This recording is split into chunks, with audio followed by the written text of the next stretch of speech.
शांती ब्रह्मनाथ महाराजांच्या अभंगातून दत्त महाराजांचं यथार्थ वर्णन करतात. विडल तीन शिरे सहा हात तया माझा दंडवत. तीन शिरे आहे, सहा हात आहेत. काकी झोळी पुढे श्वान नित्य जान्हवीचे स्नान. जान्हवी म्हणजे गंगा. असं तुकोबाराने सुद्धा दत्त महाराजांचं वर्णन केलं. नाथ महाराज बी वर्णन करतात दत्त महाराजांचं. अनेक अभंग आहेत. हाती कमंडलो दंड दत्त मूर्ती ती अखंड. असे अनेक प्रश्न. मला मुद्दा माझा पुढे. नाथ महाराज वारकरी संप्रदायाचे खांब आहे. जनार्दन एकनाथन खांब दिला भागवत. ठीक आहे. नाथ महाराज वारकरी संप्रदायाचे खांब आहेत. वारकरी संप्रदायातल्या 5 प्रमुख संतांपैकी एक नाथ महाराज आहेत आणि वारकरी संप्रदायाचा मुख्य देव पांडुरंग परमात्मा आहे. मग तुम्ही वारकरी संप्रदायातली जबाबदार माणसं आहेत. तुम्ही संप्रदायाचे खांब आहात. तुमचा देव पांडुरंग आहे. पण पांडुरंगाचं वर्णन सोडून तुम्ही दत्ताचं वर्णन केलंच कस काय? विठ्ठल नाही ना, म्हणजे एका पक्षात राहायचं आणि प्रचार दुसऱ्या पक्षाचा करायचा. ही कलियुगात ही आपली क्वालिटी आली. संत तसं नाही ना. संत काल जे बोलतात ते आज, जे आज बोलतात ते उद्या. आणि चंद्रेश्वर आहे तोपर्यंत आपल्या शब्दावर ठाम राहतात संत. मग तुम्ही संप्रदायाचा देव पांडुरंग परमात्मा आहे. मग पांडुरंगाचं वर्णन सोडून दत्त महाराजांचं वर्णन तुम्ही केलंच कस का? नाथ बाबा, आमचा तुमच्यावर आक्षेप आहे. विडल आणि इकडे तुकोबारा सुद्धा म्हणले की पांडुरंग सोडून दुसऱ्या देवाला आम्ही देव मानत नाही. आम्ही एकाच भजन करतो. एक गाऊ आम्ही विठोबाचे नाव, एक गाऊ आम्ही विठोबाचे नाव. आणि कापे काम नाही येते, नाही येते, नाही येते. मोडोनिया वाटा सूक्ष्म आणि कापे काम नाही येते, नाही येते, नाही येते. या वाटा दुस्तर एक गाव आम्ही एकच गाणार. आम्ही डबल गात नाही. डबल गात त्याला माणसं म्हणतात. माणसं तोंडावर बघा ना, माणूस दिसल्या वा वा वा वा वा. तुमच्यासारखा माणूस आपल्या तालुक्यात नाही. गावचा विकास फक्त तुमच्यामुळे शक्य नाही. तर कुत्र खात होतं का आपल्या गावाला? पण तुमच्यामुळं गाव आपलं जरा क्रेज वाढली गावाची. तोंडावर इतकं गोड बोलतात. तेवच माणूस पुढे गेलाय काय खरे भंगारे, त्याने तर गावचं वाटोळी केले. ही माणसाची क्वालिटी डबल बोलू शकते. संत एकच बोलतात. मग हे तर डबल कस काय दिसतंय? विठ्ठल तुम्ही संप्रदायातलं पद येणार आहोत तुमच्याकड. जनार्दन एकनाथ मेन माणसं आहेत तुम्ही वारकरी संप्रदायाची. मग कस काय दत्ताचं वर्णन केलं? हा आक्षेप आहे. उत्तर ऐका. नाथ बाबाने सांगितलं, राजा तुझा प्रश्न जरी खरा असेल, मी वारकरी संप्रदाय जबाबदार माणूस आहे. पण मी दत्त महाराजांचं वर्णन केलं याला 2 कारण आहेत. पहिलं कारण, दत्त आणि विठ्ठल हे तुला वेगळे दिसतात, मला वेगळे दिसत नाही. मी दत्ताच्या ठिकाणी पांडुरंग मानतो आणि पांडुरंगाच्या ठिकाणी दत्त मानतो. माझ्याकडे द्वैत नाही. त्याच्यामुळं मला एकनिष्ठेवर माझ्या बाधा येत नाही. पहिला मुद्दा. आणि दुसरा मुद्दा, आमचा देव जरी पांडुरंग असेल तर आमच्या गुरु घराण्याला काही किंमत आहे का नाही? अरे पांडुरंग आमचा देव आहे, पण आमचे गुरु जनार्दन स्वामी आणि जनार्दन स्वामींचे गुरु दत्त महाराज. मग मी माझ्या गुरुच्या गुरुचं वर्णन केलं तर बिघडलंच कुठं? आजही बघा, माणूस जर त्या क्वालिटीचा असेल तर विरोधी पक्षातली माणसं सुद्धा त्याचं वर्णन करतात. प्रसाद महाराज, नितीन गडकरी असा माणूस आहे, त्याला राष्ट्रवादी सुद्धा म्हणतात की 1 नंबर माणूस आहे. भाजपवाली म्हणतात, सेनेवाली बी, घड्याळावाली बी, तुतारी पंजा इंजिन काय असेल तेवढे घ्या. म्हणजे माणूस जर त्या क्वालिटीचा असेल तर वर्णन करायला हरकत नाही. आजही राज ठाकरेच्या बाबतीत विरोधी पक्षातला सुद्धा माणूस म्हणतो ते रोखोक बोलतो बरं का. ते का माणूस दर्जा.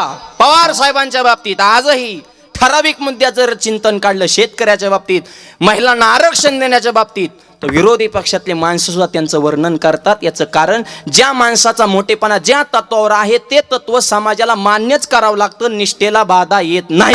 विडल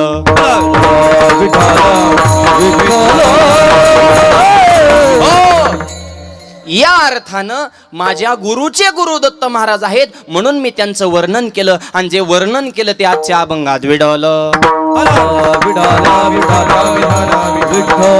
आणि दत्त ही देवता अशी आहे, एक अद्भुत देव आहे. उत्पत्ती, स्थिती आणि लय, त्रिमूर्ती, सामर्थ्य सुद्धा त्याच पटीत आहे. दत्तात्रय म्हणतात. दत्तात्रय शब्दाचा अर्थ आत्रेय ऋषींच्या कृपेनं ज्या देवाची निर्मिती झाली ते दत्तात्रय. ब्रह्मदेव, श्री विष्णू आणि भगवान शिवजी, 3 क्वालिटीचे 3 देव आहेत. एकत्र आणणं एवढं सोपं नाही, पण अशा 3 वेगवेगळ्या विचारांच्या देवांना एक आणण्याची ताकद माझ्या अनुसया मातेमध्ये आहे. मी तर म्हणतो दत्त जयंतीचा मोठेपणा दत्त महाराजांना नाहीच, दत्त जयंतीचं खरं सार आमच्या अनुसया माता आहेत. विठ्ठल नाही, हे काही एक होणारे देव आहेत का? ह्यांच्या अगोदर मरणाची भांडणं झाल्यात. पुराण वाचा तुम्ही. हे ब्रह्मदेवाचं, विष्णूचं, महादेवाचं काय लय जवळीक होते असं भाग नाही. वेगवेगळे विश्व आहे त्यांचं. उत्पत्ती, स्थिती, लय. प्रत्येकाच्या कंपन्या, फॅक्टऱ्या वेगळ्या आहेत. एक निर्माण करत, एक जगवतं, एक माणसं उचलतंय. हाय का कुणाचे कुणाला मिळ? प्रत्येकाचं खातं वेगळंय, पण वेगवेगळ्या विचाराच्या माणसांना एक आणण्याची ताकद मातृत्वामध्ये असते. तिला आई म्हणतात. आणि ते आई म्हणजे अनुसया. अनुसया शब्दाचा जिला कसलीच असूया नाही, म्हणजे इच्छा नाही, आसक्ती नाही, मोह नाही, लोभ नाही, आकांक्षा नाही, निर्मोह जीवन, तिला म्हणायचं अनुसया. स्त्रियांना नावं ठेवणाऱ्याची डोकी पहिली दगडाने ठिचली पाहिजेत. स्त्रियांवरला नावं ठेवण्याचा कुणाचाच अधिकार नाही. आमच्यातली काय काय मंडळी महिलांना नावं ठेवतात की एखादी गोष्ट महिलांना सांगितली ती गोष्ट महिलांच्या पोटामध्ये राहत नाही, लगेच पुढच्याला सांगून टाकतात. महिलांच्या पोटात काहीच राहत नाही. नीट ऐका, अख्खं जग म्हणतं की महिलांच्या पोटामध्ये काहीच राहत नाही, पण मी म्हणतो अख्ख्या जगाला अगोदर महिलांच्याच पोटात राहावं लागलं, मग जन्माला यावं लागलं.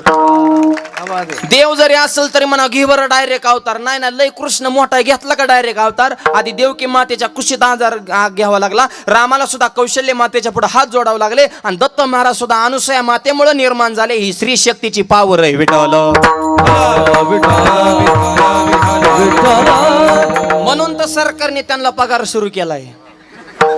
1.5 घ्या पण शांत व्हा लाडक्या बहिणी. केवायसी गेली का?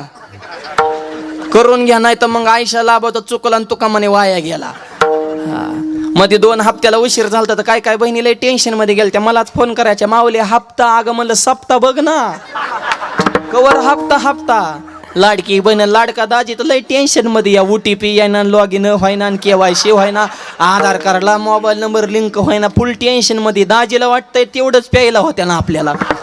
1.5 तुला कुठं पुरत असतात कर दाज्या? तुझं 1 डेचं टार्गेट आहे की बैठकीला बसल्यावर तेवढं तो 10 मोकळे केले ना. हा लाडकी बहीण.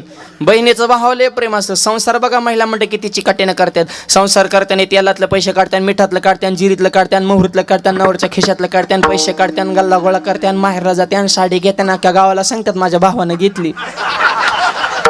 घेईन घेईन त्याला बिड्या वड्या मिळाला तुम्हाला साड्या काय मोकळा का? हा रांग जाताना सांगत येता, खायचं एकाच आणि गायचं एकाच. आणि वरून मालकाला साडी दाखवते माझ्या भावाने घेतली. ते बी म्हणतो छान आहे. अरे तुझाच माल आहे. कपडे धुतानी नोटा कुठं गायब होत्या हे जरा बघत जा. नवऱ्यातच पैसे चोरी त्यात, तिकडे जाऊन 2 पिवळं मनी करून आणतात आणि इकडे आले म्हणतात माझ्या भावाने मनी केलं. अरे त्याच्या मनी नाही, ध्यानी नाही. आणि तुम्हाला मनी करा, त्याच्या खिशात मनी पाहिजे ना. तेव्हाच कुत्र्यावानी बोंबलत फिरतो आणि तुम्हाला कधी मनी करायचा. पण बहिणीचं भावाला प्रेम असतं. बहीण भावाचं प्रेम टिकवा. उलट आता राहिलं नाही जमिनीला मार्केट आल्यामुळं. बहीण भावा दावा लावती, पैसे फेकून मग सहीला ये. बहिणीच्या मनात पाप नसतं, पण दाजी पिना हाणायला असतो. पैसे माग, पैसे माग. पैसा आज असेल उद्या नसेल. नाते आयुष्यभराचे आहेत. पैशासाठी नाती तोडू नका. विठ्ठल उत्पत्ती, स्थिती आणि लय 3 देव आहेत, 3 फॅक्टरी आहेत, 3 विचार विनिमय त्यांचे वेगळे आहेत. पण अशा त्रिमूर्तींना एकत्र आणण्याची ताकद माझ्या अनुसया मातेमध्ये आहे. आणि त्यातून दत्तात्रय महाराजांची निर्मिती झालेली आहे. आणि एक विशेष आहे दत्त महाराजांचं, देव असून सुद्धा गुरु असणं हे भाग्य आमच्या दत्त महाराजांना मिळालं. म्हणून शब्दच काय, अवधूत चिंतन श्री गुरुदेव. हा बाकीच्या देवांना हे भाग्य नाही. त्याला एक तुकोबारांचं प्रमाण आहे, माझ्या विठोबाचा कैसा प्रेम भाव आपणची देव होय गुरु. देवच गुरु होऊन आपल्यावर शिष्यावर कृपा करणं हे दत्त महाराजांचा विशेष आहे. देव असून सुद्धा गुरु असणारे दोनच देव बर का. एक अवधूत चिंतन श्री गुरुदेव दत्त, आणि देव असून सुद्धा गुरु आणखी एका देवाला भाग्य प्राप्त झालं. आदिनाथ गुरु सकळ सिद्धांत, आदिनाथ गुरु सकळ सिद्धांचा. हे आदिनाथ गुरु सकळ सिद्धांचा. आदिनाथ गुरु सकळ सिद्धांचा. हे मच्छिंद्र तयाचा मुख्य शिष्य मच्छिंद्र तयाचा. मच्छिंद्र तयाचा मुख्य शिष्य मच्छिंद्र तयाचा. हे मच्छिंद्र दयाचा मुख्य शिष्य मच्छिंद्र दयाचा. मच्छिंद्र दयाचा मुख्य शिष्य मच्छिंद्र दयाचा. टाळी टाळी आवाज कसा आवाज हा?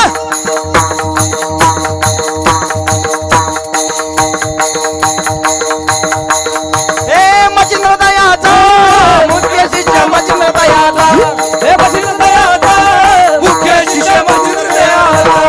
दादा दादा दादा हा? हा? आदिनाथ गुरु सकाळ सिद्धांचा देव असून सुद्धा गुरु हे एक भाग्य आमच्या महादेवाला प्राप्त झालं.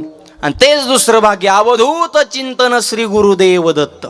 देव प्लस गुरु म्हणून गुरुदेव दत्त. दत्त या शब्दाचा तसा अर्थ घेतला तो दान होतो. आणि त्रय शब्दाची फोड केली तर तिघांनी केलेलं दान म्हणजे दत्त. ठीक आहे महाराज, उत्पत्ती स्थिती लय त्यांच्या हातात आहे म्हणून शब्द वापरला दत्त. पण नाथ महाराजांनी पुढचा शब्द अत्यंत जिव्हाळ्याचा वापर, माझा इतके मोठे आहेत हा त्यांचा अधिकार आहे पण ते माझेत. या जगामध्ये दोनच गोष्टीला माझं म्हणा, एक तर देवाला तरी माझं म्हणा किंवा संतांना तरी माझं म्हणा. संसाराला माझं म्हणण्यात अर्थच नाही. आणि ज्यांना आपण माझं माझं म्हणलं तीच आपल्याला म्हातारपणात बुटाने हाणतात. पोरं म्हणा, बायको उलट बोलती, पोरगी शेवटच्या टायमिंगला लवकर येत नाही, संसारात गुंतलेली असते. आयुष्य गेलेला माझे माझे म्हणून व्यर्थ गेला नाही कुणाचे कोणी. तुकोबारा सुद्धा म्हणले, मी संसाराला माझं म्हणत नाही, मी देवाचा आहे आणि देव माझा आहे. देव माझा मी देवाचा.